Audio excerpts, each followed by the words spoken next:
The guy who's not on one is Kawhi Leonard. Ever since they started 6-21, the Clippers, he's averaged 29, and he's looked like an all-NBA player. So it seems like two teams trending in different directions, and that makes it really difficult for Golden State. Winner will face the Suns for the 8th seed. NHL Stars Sabres tied at 3:15 minutes to go in the third. Stars top-line center Roope Hintz will miss the first two games of the first-round playoff series against the Wild after experiencing a setback in his recovery from a lower body injury.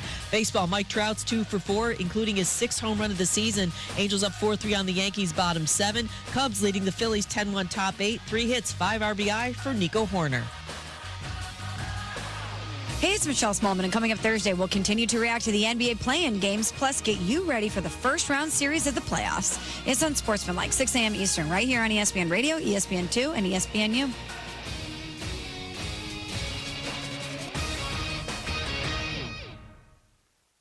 Hey, it's Phil Donati with Behind the Bench. If you got a volleyball athlete thinking about playing at the next level, Valley Athletics has a great opportunity this summer. Sign up for the girls or boys college coaches camp this summer and get hands-on instruction from some of the top minds in the sport. Registration is open now at valleyathletics.co. And while you're there, check out the membership options designed to help younger athletes keep improving. Valley Athletics, developing the athlete in everyone.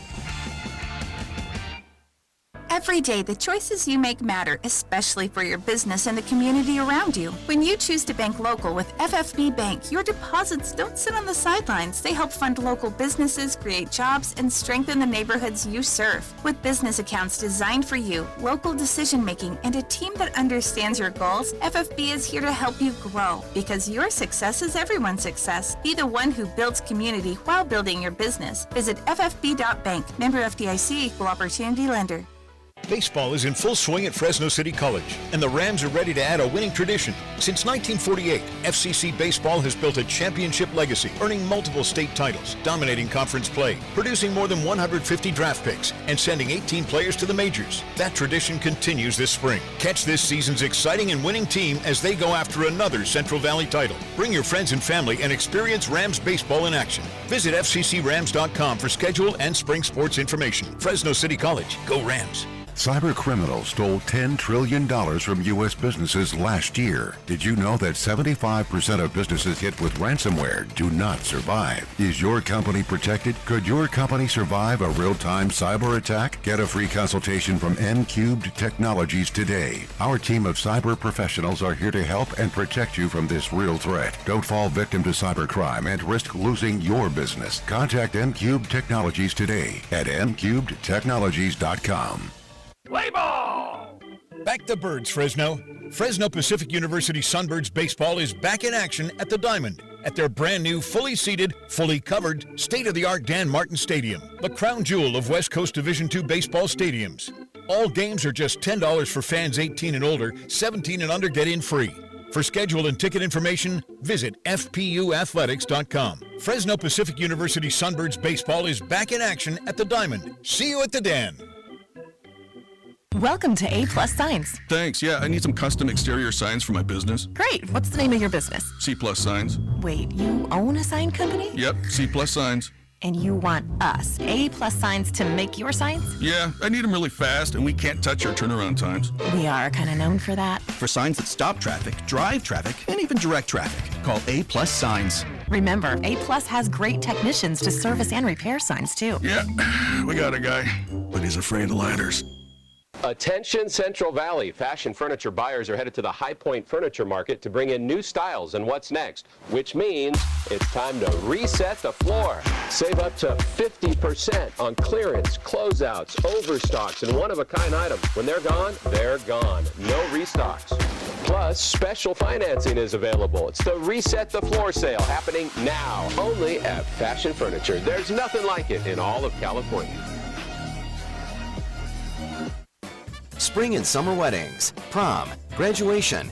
Patrick James is your premier destination. Elegant tuxedos and suits for purchase or rental. We offer full-service tailoring on site, custom clothing offerings, and the West Coast's first Martin Dingman Lodge and Johnny O Shop and Shop. Please come in and experience the exemplary customer service and quality apparel carefully selected for you from all your favorite brands. Patrick James in Fig Garden Village or patrickjames.com. Started in Fresno and serving the Valley since 1962.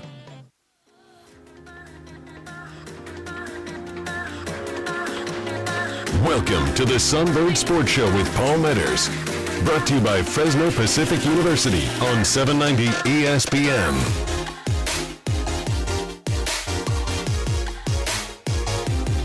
Happy Wednesday night to everybody out there. This is the Sunbirds Sports Show on 790 ESPN. I am your host, Paul Meadors, live here from the ESPN studio on Palm Avenue, just across from Bullard High School. We're here every Wednesday from 6 to 7. Was that last week? That was last week, actually. We went from 5 to 6. You can listen to any past episodes if you want on all the places where you listen to podcasts, Apple, Spotify, even YouTube, so you can get a visual of all the fun stuff that goes on here in the studio. We have an extremely fun show, fun episode for you guys tonight. A couple guys on this side of the glass. Normally they're over there with Jorge, who's producing the show, but we have flipped the script a bit. They walk through the door here, and they're finding themselves on this side of the window. We have Jackson Paramo and Zach Sims coming in strong with Eric Bentley. He's FPU's in-house broadcaster, mainly with volleyball and baseball. No stranger to the microphone as well. We are going to chop it up for 2 full segments. We're going to hear some insights about track and field and baseball and what it takes to be a broadcaster, because these 2 guys have been a huge help, not only with this show, but with all the great stuff that's happening at Fresno Pacific University. First segment, we're going to focus more on what's going on with them in track and field. We'll talk about baseball with Eric. Just talk about the overall FPU experience that I love exploring here on the Sunbirds Sports Show. And normally, right now, and we're doing it again, we are going to throw it to our recap and review. So, Jackson, you're going to be the guy, right? You are the man right now, and I'm throwing it to you. And you're the one that writes this. And last week, I'm getting you back a little bit because you had me read like 9 to 10 minutes worth of stuff. Great stuff, of course. Great context. So I'm giving you the responsibility today. So go ahead and just tell us all the good stuff that's going on.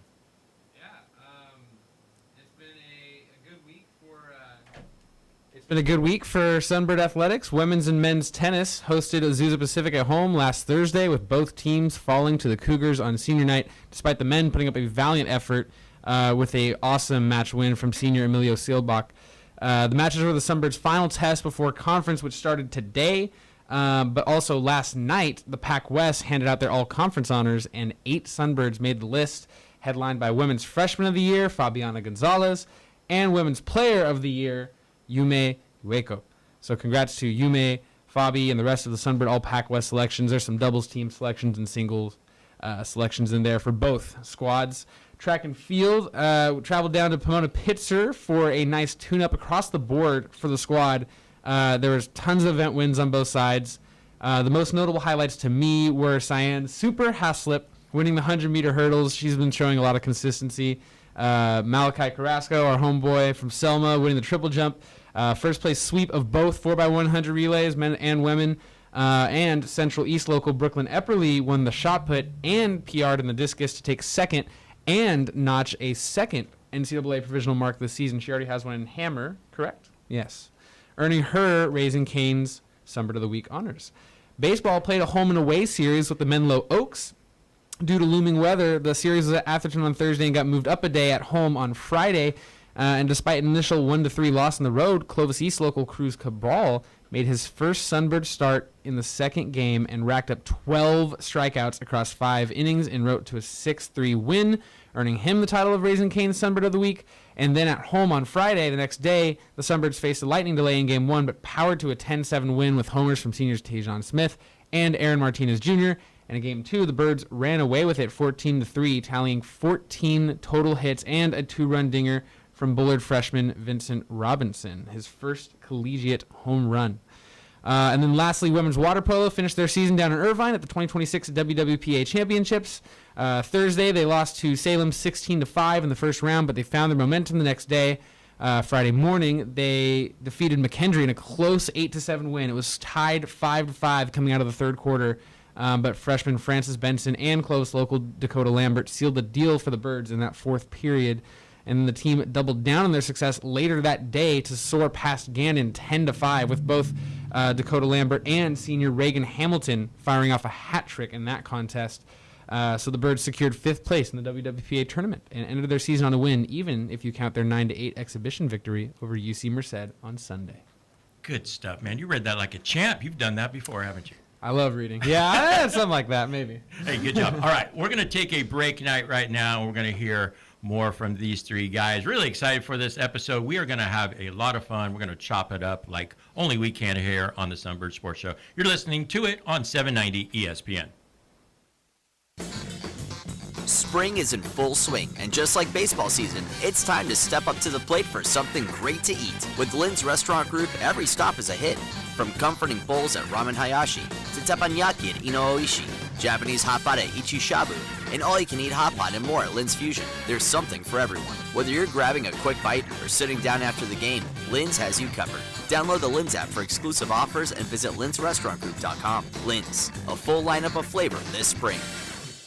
Attention Central Valley. Fashion furniture buyers are headed to the High Point Furniture Market to bring in new styles and what's next, which means it's time to reset the floor. Save up to 50% on clearance, closeouts, overstocks, and one-of-a-kind items. When they're gone, they're gone. No restocks.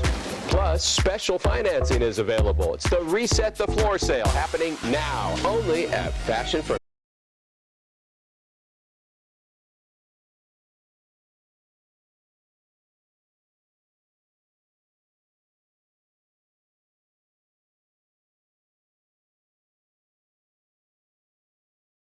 To be versatile. I mean, that's kind of what I sold myself on, you know, even just to start broadcasting at FPU back in 2016, was that I can do a little bit of everything. And well, that's what you do in job interviews, right? When they ask you, what can you do well? Well, what do you want me to do well? Yeah. Right? Like, I can do anything you want me to. 100%. And I'm still here, so they must have liked it. All right. Yeah, I said, you know, this is going to be a great content-filled episode. It might be a little dangerous as well. So just stick with us, everybody out there listening. All right, well, let's go with track and field with you guys. Jackson, you're wearing your orange Sunbird track and field shirt. Mm-hmm. You got your blue one on, Zach. How's the season going for you guys? Talk a little bit about your events, your versatile events that you did. Jackson, why don't you go first? How's it going for you so far? Yeah, I mean, for me, it's been, I would say, you know, it's my senior year. It's the best year yet. It's been really good. Our men are ranked 8th right now nationally, and I think the women are top 20-something, something of that nature. But the team is looking pretty good overall. And so I am very excited for postseason to start, like next week. That'll be really exciting. And then, after that, it's pretty much just, postseason. Like, it's just a gear up for, like, all right, let's get as many people as we can to nationals. Like, some of our guys are right on the cusp. Like, actually, I was, before we aired, we were talking about our little freshman from Emmanuel. You're, alma mater, Micah Vossler, and he's like he's one of those guys that's like right on the cusp of long jump, making nationals. And so,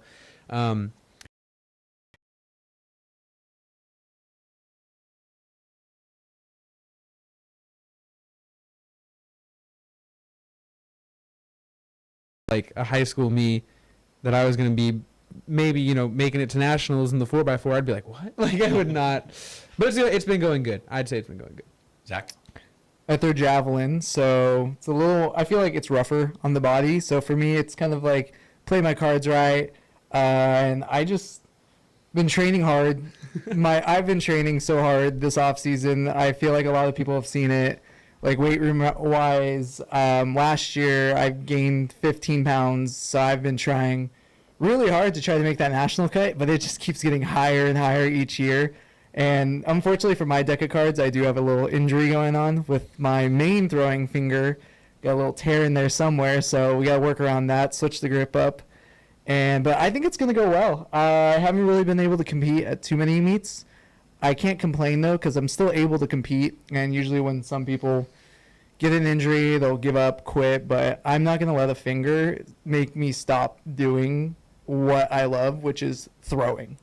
And I just love throwing javelin. So I think if I get really good wins and I just get the good amount of adrenaline at conference, I think I could possibly make the cut for nationals. Did you or not did you?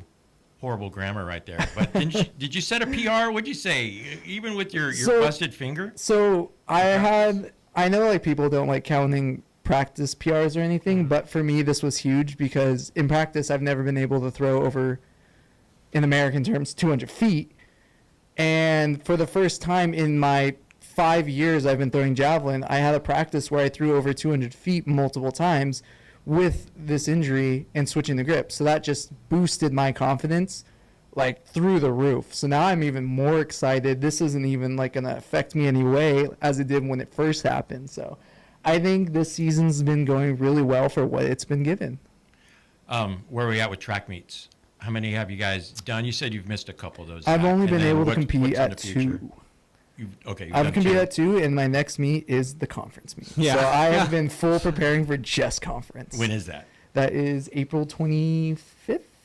It starts next week on Thursday. Point Loma's the host, and they just resurfaced their track. I've never been down there. I'm really excited because I've seen the photos, and they're right on the beach, and it's a brand new track. I mean, I would say it doesn't get any better than that unless you're a hammer thrower, because it starts on a Thursday with hammer throw being contested at Chula Vista, which is the Olympic Training Center for those who don't know the world of track and field. So that looks super fun for all of our hammer gals and guys. That'll be super fun. So you better put up some PRs, right? I mean, you're just pumping up that. It's conference. You don't even know. Honestly, conference is the one meet where you don't need to put up PRs. What do you need to put up? Points. Yeah, you just need to put up points. Like, you could throw horrible that day, but as long as you knock someone else from a team that's above you, that's all that really matters. So this is like when some teams will come in, start stacking people who have never done an event or something, just to see if they could push other teams out. Because you get 3rd place or you get like 9th place, you just stop someone from getting a point. Next thing you know, they lose by a point, you lose by a point. Points matter. It's huge when it comes to the conference meet. Let's talk about your events a little bit more, Jackson. Decathlon stuff, or what do we got? I will be doing a decathlon at conference. I thought I wasn't gonna have to, but like literally, me and my multis coach Brett Lombardi, who is the school record holder at Fresno Pacific in the decathlon. First of all, I mean, I'd be remiss to say that he's. We love him. I mean, me and Zach both. I mean, even Zach's worked with him. He coaches me too in javelin, and it's a great atmosphere. Because he really can coach anything. I mean, that's the nature of a multis coach. But he's just a great guy, and I love him. And his wife too. I mean, she helped coach me the beginning of my freshman year, Christy. So they're both great people. But anyways, I will be. Me, him, and our head coach Robert Foster sat down literally just last Monday, in Foster's office. Just all right, what's the plan here for conference? Do I need to keep going with decathlon training? Should I focus my efforts on the 400 because that's pretty much my best event out of the decathlon? Obviously, I'll pole vault our other conference meet because I came in here as a pole vaulter, and I'm hoping to get whatever place 1 through 3. I'm hoping to get, as long as we sweep pole vault at conference, because that's going to be a big task we have. There's a guy from Concordia who is pretty good, but I think I can beat him. But yeah, I've been training for the decathlon this whole time, and it's been an absolute pleasure. Me and the other 2 girls, Kaylee and Clara. They are awesome people, and I love working with them. And so all 3 of us are going to be doing the multis at conference. I think Clara will also be doing some individual events. I think long jump at the very least. And then, in the same situation, I will be doing pole vault at that meet, because the goal is to score as many points as possible. And if I can, get minimum 3rd place and either one, that's 12 points on the board, and that's better than I could do doing a split of any other event. So harder to do, takes the most amount of, let's say, mental and physical strength. Pole vaults.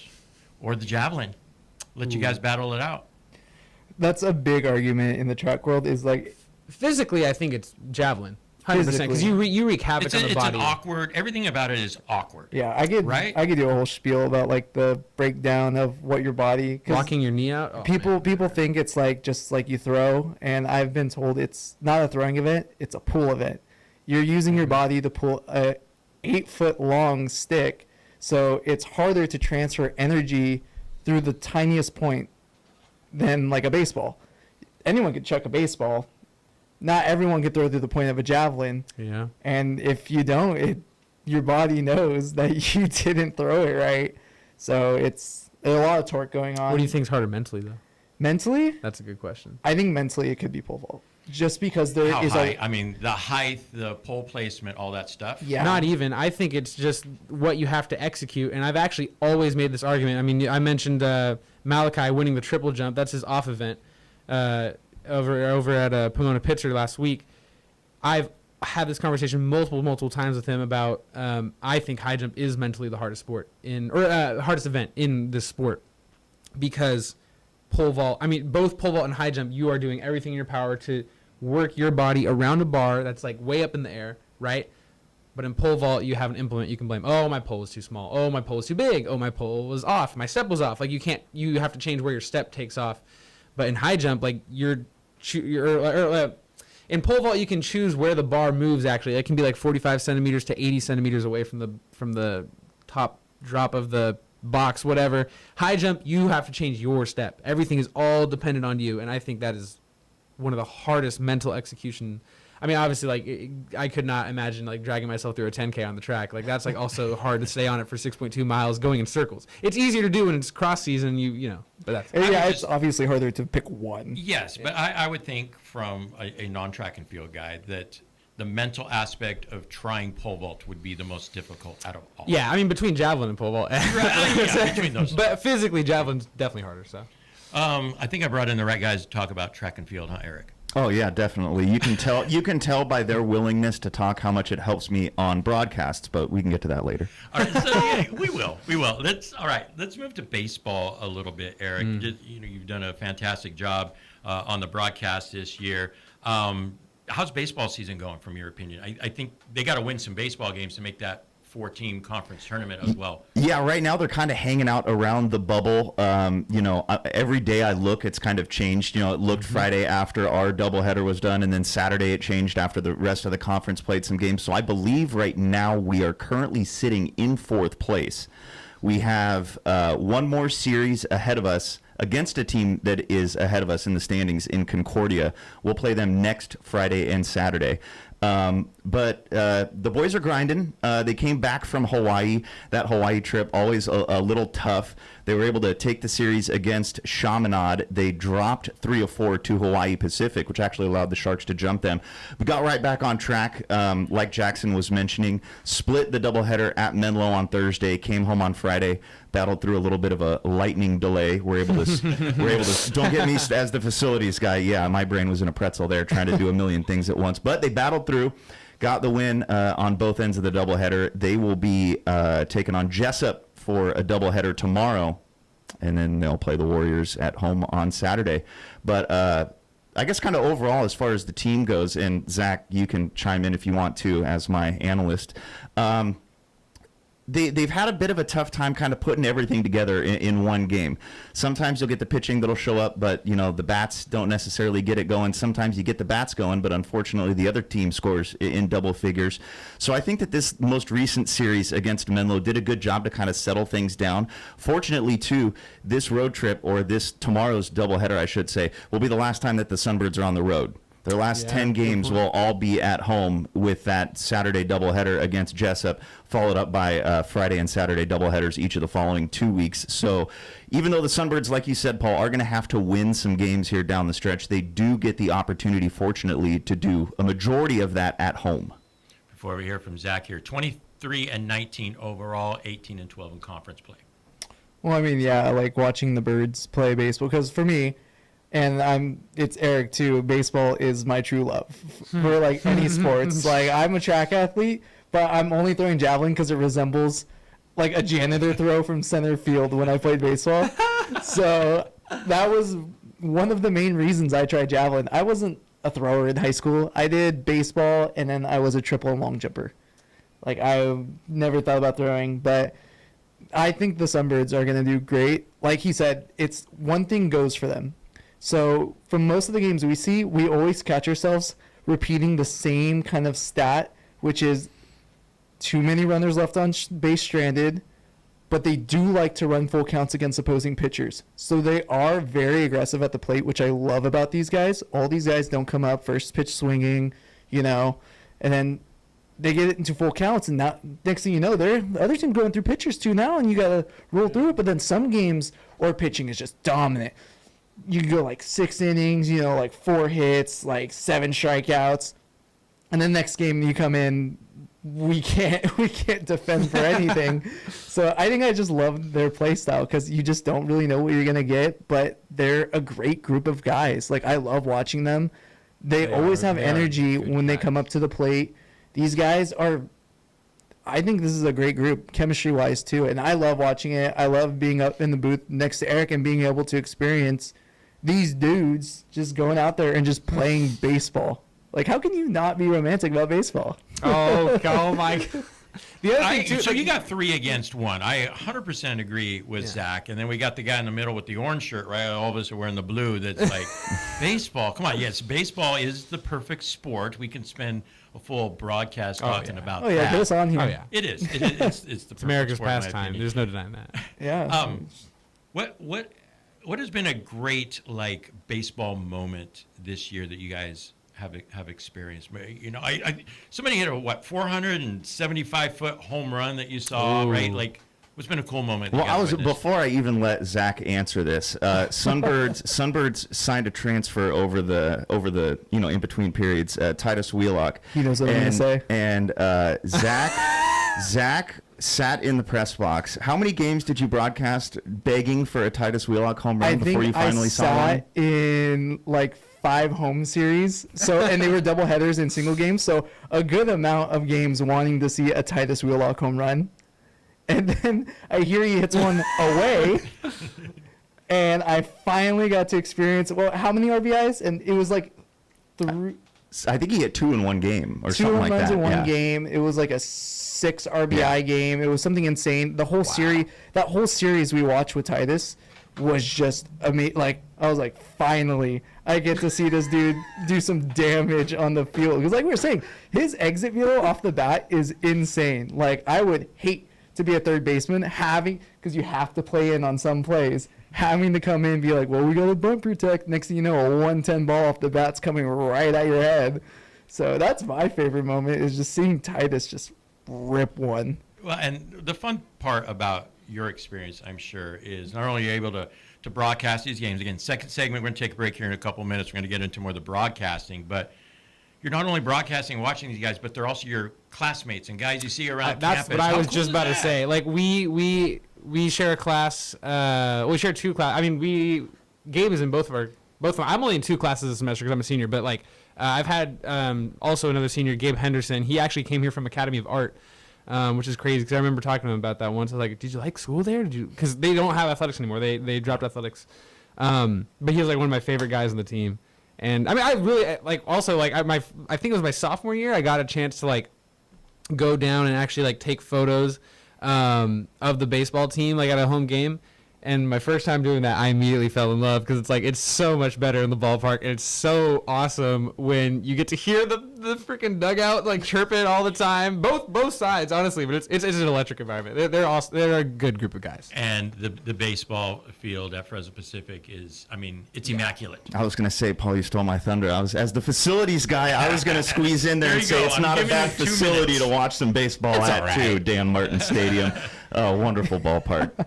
Okay, walk us through what you love about it and how different it is than other ballparks you've seen. Yeah, I mean, probably the biggest thing that stands out for me at Dan Martin Stadium is, to my knowledge, it's the only baseball stadium in Fresno that you not only have coverage from the shade or from the sun, you get shade when you're sitting there, but you also have coverage from foul balls. So that's very nice. True. All the seats have seat backs. It's a very close, intimate setting.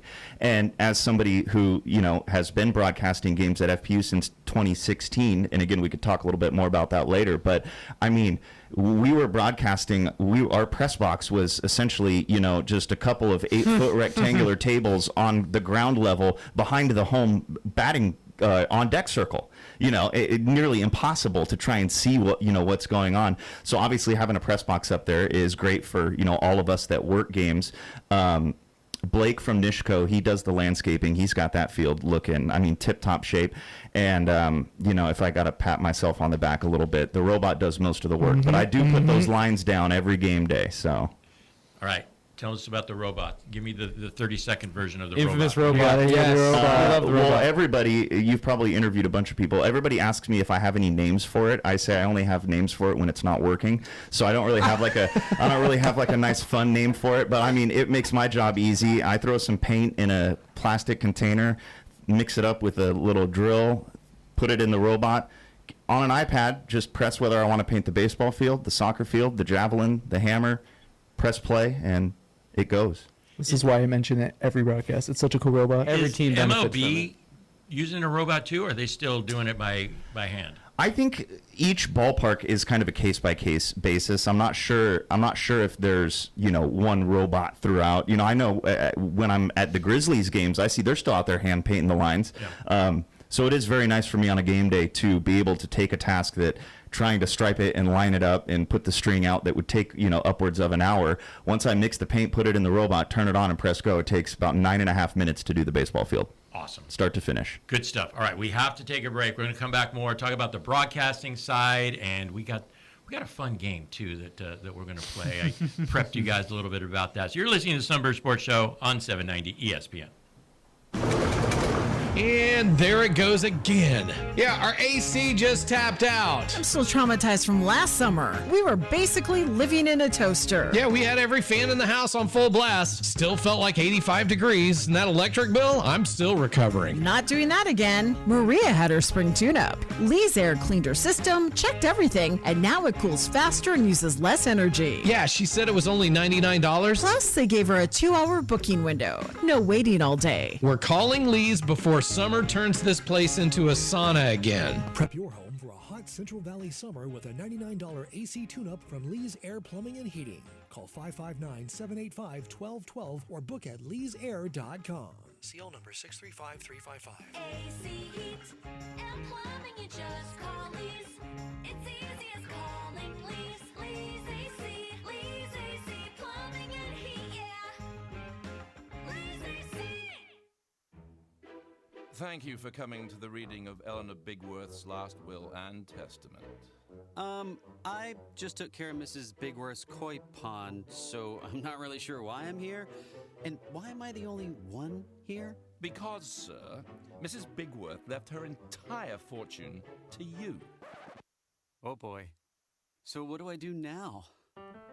No matter how you come into a lump sum of money, Thiessen-Duker Modern Wealth Management is committed to helping you manage it wisely. They're independent, so you're not limited to one Wall Street company's investment products. Their advisors work as a team, sharing expertise to develop strategies. And Thiessen-Duker uses comprehensive financial planning technology designed to analyze those strategies, including tax implications. When it's time to get that kind of different working for you, simply visit Thiessen-Duker.com. Then give them a call. The advisors of Thiessen-Duker Modern Wealth Management are registered representatives with and securities offered through LPL Financial, member FINRA SIPC.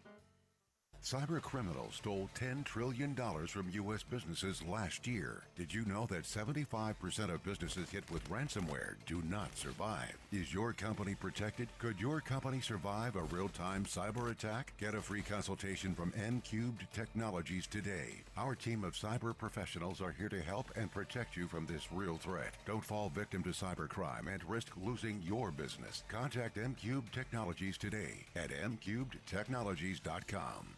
Ed Dinas, the dealer in Dinuba that does. Yes, he does. Tax season is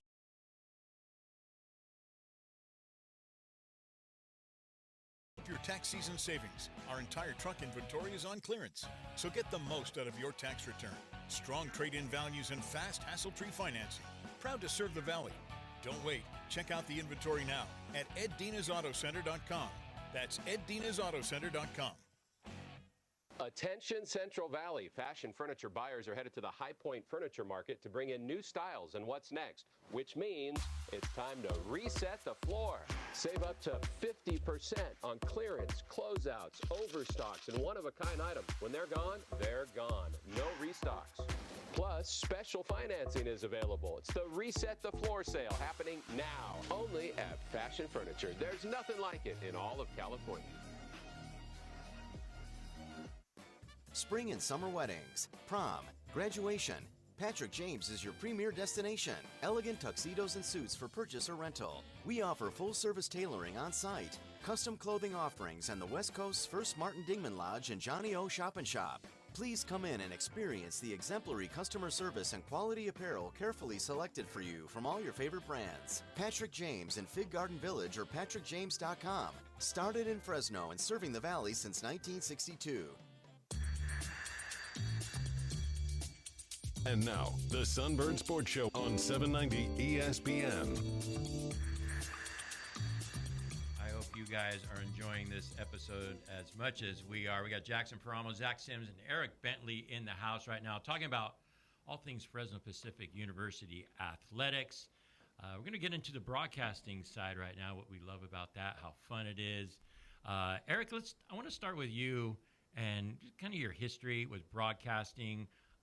First of all, you have a great voice. I appreciate that. Yeah, the golden pipes over there.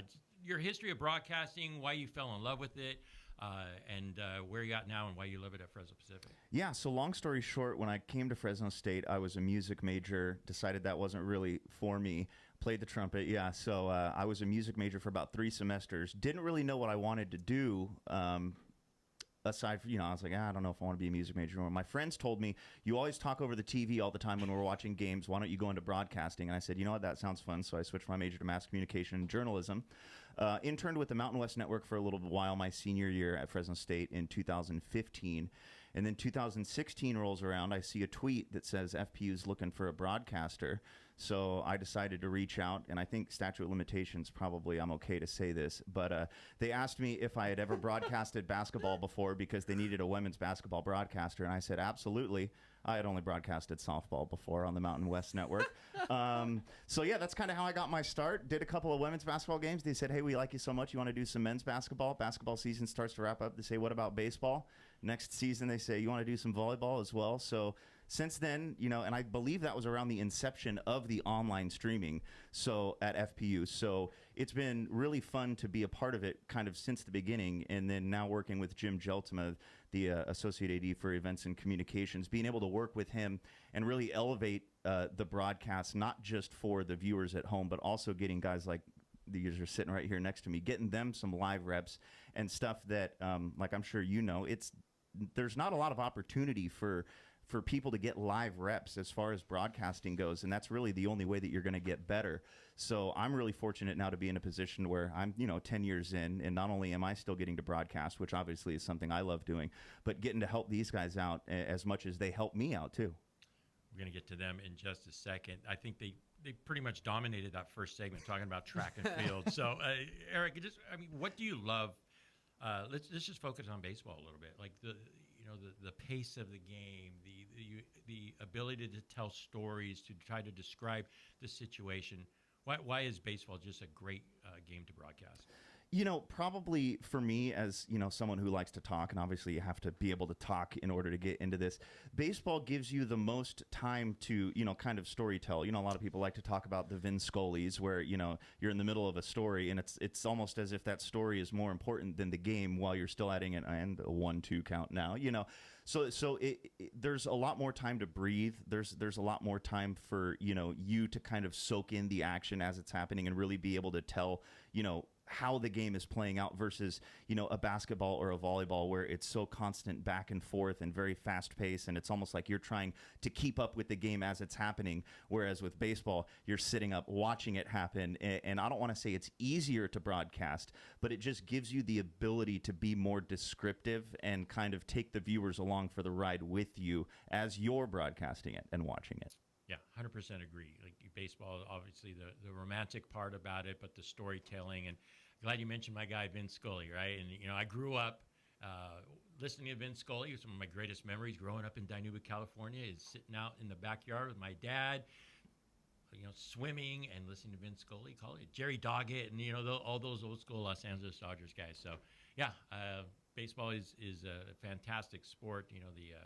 The amount of action that happens is not like football or basketball or even volleyball, the fast-pacedness of it. But yes, baseball is my favorite as well.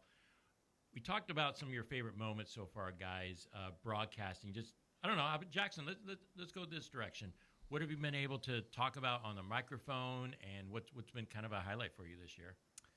I mean, well, as far as broadcasting goes, I just want to actually kind of go back to what Eric was saying. Like, it is crazy that, you really don't get better unless you take the live reps up. And I remember, like, getting the text from Jim. He's like, I was like, I remember talking to Jim in person going, like, I wonder if I could ever, like, broadcast one day. He's like, you know what? Like, how about Eric one day? And then, like, he's like, all right, here, this will be your job, like, for the day. And I was like, all right, like, let me do this. I don't know what went into your head thinking that it was okay to let me go wild on this thing, but okay, like, but it is true. And, like you really, it is like a skill you have to practice, but I also didn't realize like how little opportunity there is for people to get live reps. Like it's Eric said, it's really like, I remember, I'm a big theater guy. I did theater in high school. That's a big thing about me.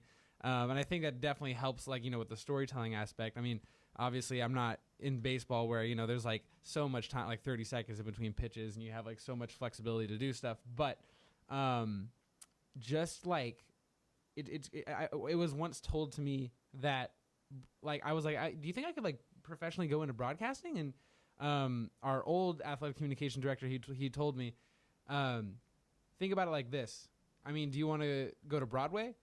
It's about as hard as like to make it to the big leagues in broadcasting. It's about as hard to make it to the big leagues in Broadway. And I was like, you know what? That's a good point. Like there, you have to like work your way up and do the dirty work first to really get somewhere. And it's been a huge privilege to be able to broadcast volleyball alongside Eric. And I'm sure that Zach feels the same way as well about the privilege of broadcasting. Yeah. Would you say? Yeah. For baseball, I mean, you know more about volleyball. I know a little more about baseball. So I mean, like, being in their natural kind of elements, I think it's kind of easy, especially like.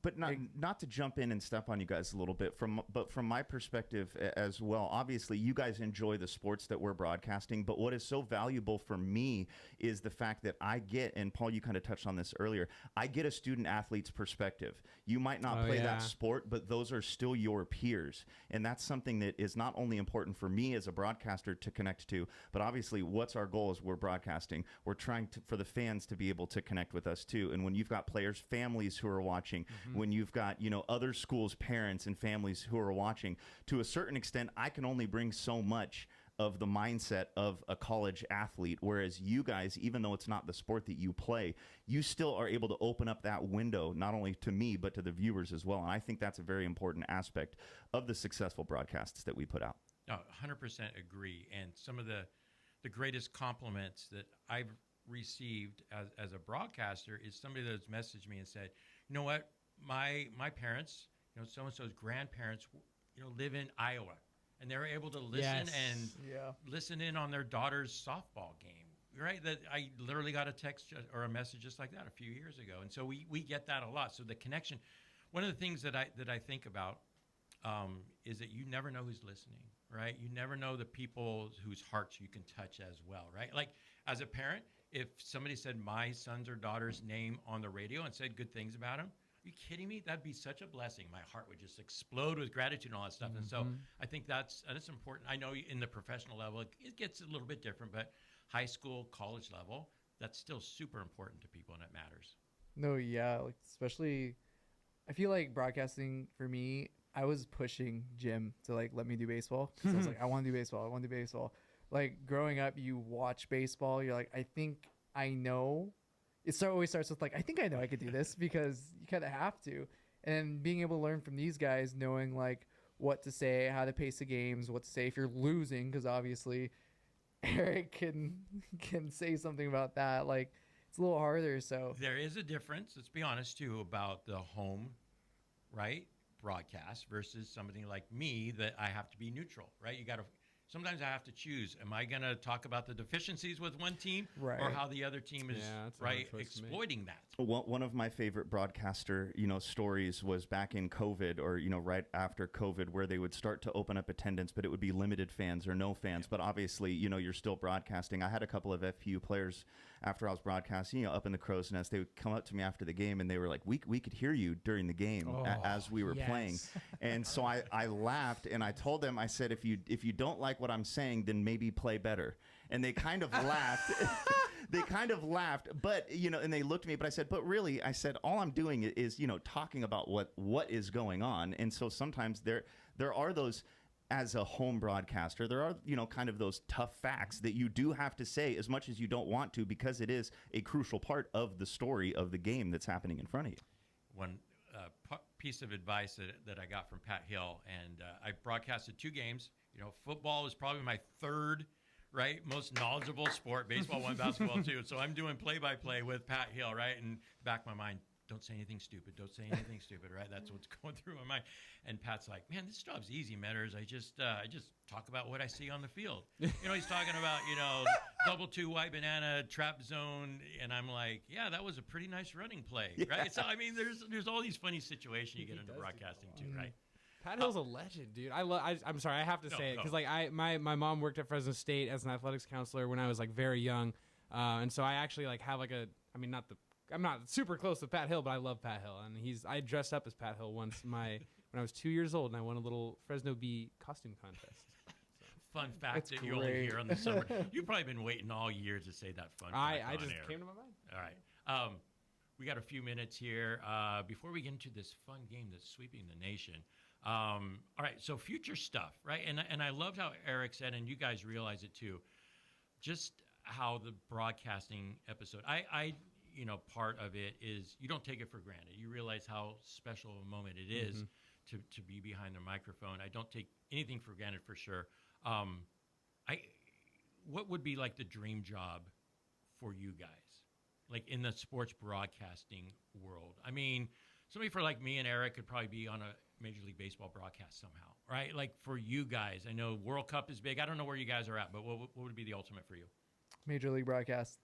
I have my foot in the door right now. I got a job with the Fresno Grizzlies because I want to pursue this, and I want to see where I can go with it. I think that's been a goal since I was younger. If I can't play in the big leagues, I at least want to help people watch what I'm watching because I love what I see, and I just want everyone to enjoy the game as much as I do. It's like the Sandlot, Smalls didn't make it to the big leagues, but he's still an announcer for Benny the Jet Rodriguez, so I just want to try to find a way to stay connected to the game. For me, SEC ball would be awesome. I mean, I talk about it. They both know my favorite is college football. I'm a track and field guy. That's my number one sport, I guess. 'Cause I keep up with pro track and field, but right below that is CFB. Nothing gets better than that. And so I even got a chance actually earlier this last year when Fresno State went over to SJSU.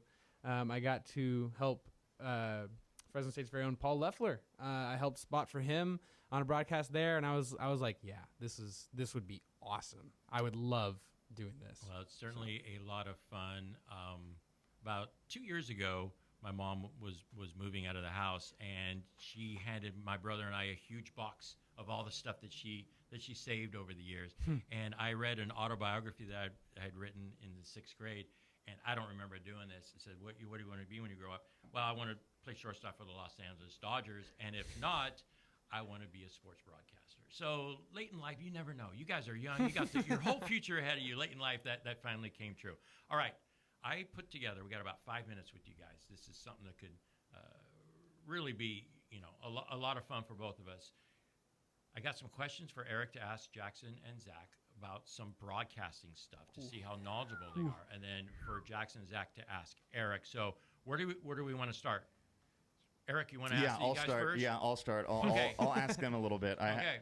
Here you go. Keep in mind, we started broadcasting about 9 months ago. No excuses. No. This is live radio. No, Let's see, go. This truly reflects this is on more them, because honestly. in this situation, you guys are my analysts, so you need to know, kind of the Jackson. This one's kind of an easy one for you to answer. So I'm going to switch sports and I'll give it to Zach. What's a libero in volleyball and what makes them different? Libero in volleyball. It's the person with the different colored jersey. There we go. I know that. Yes. And their role is I don't know. The defensive specialist? Yeah, they're a passing I would have specialist. said that. Okay, Jackson, I'll ask you this one, and then I'll ask you both one. If a batter bats in multiple runners in baseball, is it an RBI or is it RBIs?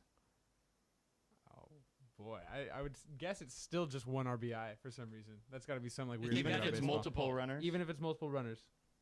Is it? You are correct. All right. Yeah. Wow. Okay, so now both of you guys. Run bat in. How many different ways can a runner score from third base without the ball being put into play? You can steal home. Yeah. That's one. Balk. That's two. What else? Well, yeah, pass ball, drop third strike. Would that count? Because the ball's not in play. Oh, you're thinking different. Oh, errors. Okay. Yeah. So drop third strike. Oh, you're saying and then crazy pitch. That's like With a separate. not Is crazy pitch the a ball separate not one? in play. Crazy pitch. Well, not Wild necessarily the pitch. lingo, Wild but pitch. yeah, there you go. I'm a little behind. I mean, that's just a pass ball. Mm-hmm. Hit. Yep. It's possible to hit by pitch if your base is loaded. You could get walked good in. point. Yep. You guys are almost. I mean, Yeah, you guys they're are pretty much better got than it. I thought, except for the wild. Is there one more? Catcher's 10 interference. Catcher's interference. Oh, is- that's great. I've never heard of that. Yeah, Well, you're- I mean, I know that's a thing, but like, Yeah, if the that's- batter somehow clips the glove of a. Yeah. Is umpire interference with batter interference, Eric? No, that It's would not be lumped, different. right? No, Okay. that would Could be you different. now add pitch clock violations? Like, does that That's count possible. as like? That just counts. Well, as that a would be a ball. walk. Some if- sort of So that walk. just counts as a Yeah. walk. I feel like it's a different Well- type of walk now. They're always adding stats to this game. This is why baseball's awesome, because we could sit here for another hour after the show's done and And we discuss. have 2 minutes, so you guys are on the clock. All right, are we done, Eric? I'm done. I'm okay, done. All right, Rapid fire Jackson for me. And Zach, there it is. Go ahead and fire away to Eric. You asked this one. The second one. Yeah. What must happen for a javelin throw to count as legal? To count as legal, A legal mark. you can't step over the line that you're not supposed to step over. Oh gosh, there's more than one. There is more than one. Okay. Only one other thing There's- really has to. there's- Oh, it's well, arguably technically three. Three things have There to is happen, three yeah. things. Okay. So you have one. What without our is it? What was the question? What has to must happen for a happen javelin throw to be legal? Oh, for it to be legal. Oh, it has to land in the Right. field of play, in between the lines or whatever. So we have fault. We have inbounds or out of Sector. bounds. Does it have to stick in the ground? Oh yeah, it has to hit. You can't like bounce it and slide, right? The official ruling is it has to break parallel. Yeah. It can't. Yep. Okay. He knows. Okay, All okay. right, one more question. One more. 'cause Yeah, we got, one more. We got things to come. What does negative splitting mean in distance running? Negative splitting in Yeah. distance running. That means that every lap you're slower. No, Or- every lap you get faster. That's what it is. Well, yeah. yeah, you split. I was on the negative. right path. Okay, so Just- we're learning things here on the show, but I'm now going to refer to a wild pitch as a crazy pitch. Yeah, I know. my crazy Yeah, pitch. that's in the And arsenal that's for gonna live sure. in infamy here for us. Next All right. broadcast, listen for the crazy pitch. Listen for the Whatever. All right, we're gonna have some really fast recap or things to come skills, right? Zach, you're on it. Yeah, what's next? Right, go for it. What's next? Conference championships on the line next week. Women and men's tennis is in Surprise, Arizona for the 2026 Pac-West Tennis Championships, which started today. The men were seeded 6th and faced number 3 Hawaii Pacific, resulting in a 2-4 loss, while the women were seeded 4th and faced number 5 Menlo, which ended in a 4-2 win. Men's games are at 9 a.m., while women's games are at 1 p.m. throughout the week. So tomorrow the men will face number 5 Hawaii for 5th place, and the women will take on number 1 Azusa Pacific in the semifinals. Another conference championship will be on the line next week for track and field, and this is a great opportunity for some elite competition. The birds will be split into 3 meets starting Thursday, running through Saturday, including the Leopard Invitational at Laverne, Brian Clay Invitational at Azusa Pacific, and the Mount Sac Relays at Mount San Antonio College, the latter of which we will see some elite sprinting action. Lastly, baseball will again play an away and home series with Jessup, traveling to Rockland on Thursday for a doubleheader, and will play a doubleheader here on Saturday, scheduled for 12 p.m. and 3 p.m. start time at Dan Martin Stadium. Look at that. You notice how the inflection of his voice changed. He went straight into sportscaster, broadcaster mode with that. So good job by you. Hey, that is an absolute wrap. Thank you guys for coming on. This was a lot of fun. Eric, Jackson, Zach, good job by you guys. Appreciate it. Thank you. All right, good stuff. That is a great episode. Hope you guys enjoy it. Go back and listen to any of the other episodes as well. This has been the Sunbirds Sports Show on 790 ESPN. You're listening to the home of the Fresno Pacific Sunbirds, KFPT Clovis 790 ESPN.